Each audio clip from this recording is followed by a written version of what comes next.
Tila unti-unti na pong sinasagot ang mga panalangin ng kababayan nating OFW sa Saudi na si Alfredo Salmos. Siya po yung nakuryente habang nagtatrabaho na nagresulta ng malubhang pinsala sa kanyang katawan.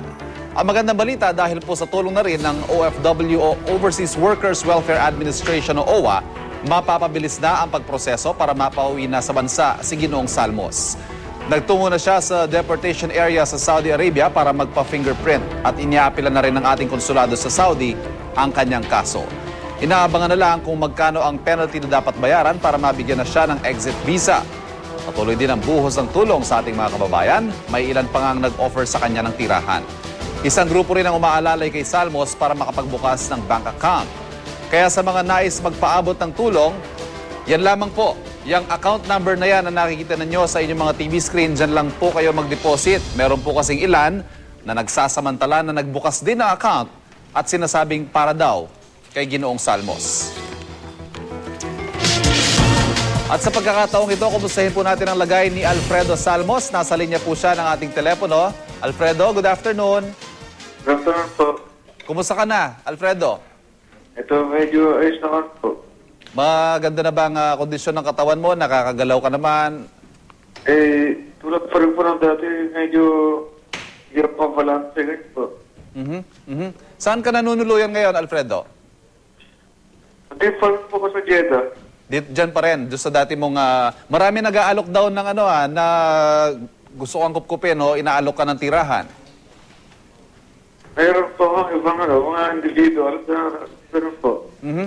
Anong masasabi mo sa sa buhos ng tulong para sa iyo, Alfredo? Laking pasasalamat ko po talaga.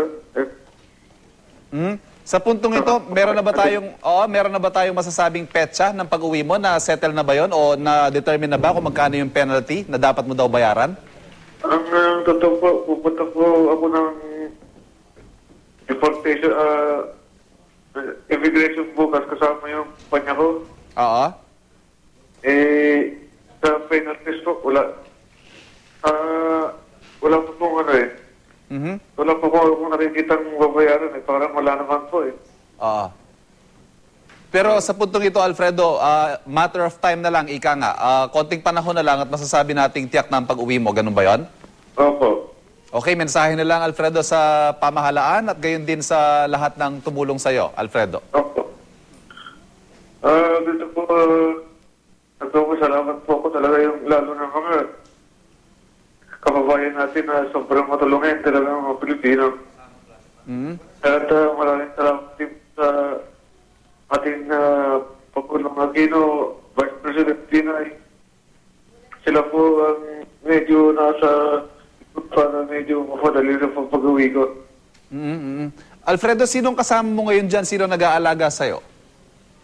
Tulad pa rin ng dati na interview sa akin andito pa rin po yung dalawang Indonesia na sabi nila hindi nila ko iwan hanggang hindi ko makalis.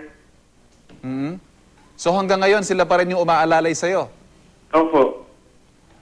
Anong balak mo niyan, Alfredo, sakaling nabanggit nga natin, matter of time na lang at malapit ka na makauwi, anong balak mo?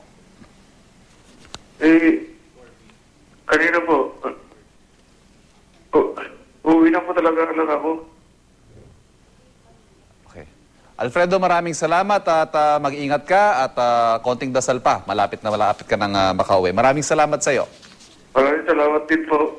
Thank you. At ngayon naman, makakapanayan po natin si OWA Administrator Carmelita Dimzon. Ma'am, magandang hapon po. Si Ivan po ito.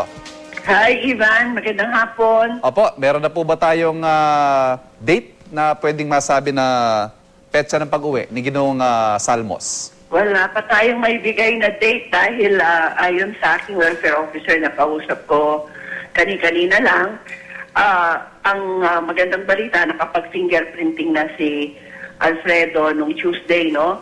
And magandang magandang sinyalis yun na kinoconsider na ng immigration yung pagbura nga nung case niya, yung kasi nga meron siyang immigration case, no? That will eventually be erased, except that kinocompute pa daw yung mga penalties na dapat impose sa kanya for for the violation committed.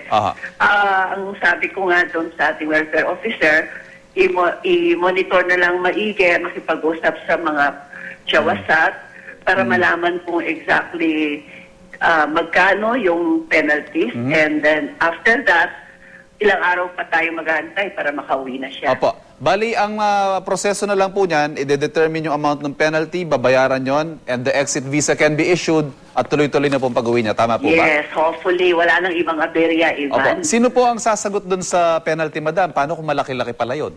Titignan muna nga natin kung kakayanin naman, kung how we can help also pay the penalties, no? Para tuluyan na siyang makauwi. May nasa linya pa rin po natin si Ginoong Salmos, ma'am. Baka meron kayong mensahe mismo sa kanya. Okay.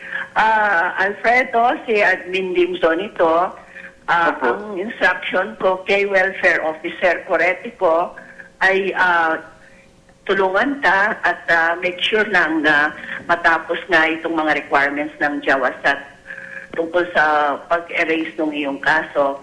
At kaming lahat ay tutulong para ikaw ay makauwi na talaga. Opo. Salamat po. Okay, Ma'am Dimson, isa na lang po. Meron po bang maaasahang tulong si Ginoong Salmos mula sa OWA pag-uwi niya? Unfortunately, yung kanyang membership ay nag-expire na, Ivan. Pero sa ibang paraan siguro tingnan natin how we can help him dahil siyempre pag-uwi niya, hindi pa yan makakapagtrabaho at assess natin yung needs niya, Ivan. Maybe even on humanitarian grounds, baka pwede po siyang ma-extenda ng kahit anumang tulong. Ma'am, maraming salamat po. Si OWA Administrator Carmelita Dimson at kay Ginoong Salmos, maraming salamat. Ingat kayo dyan.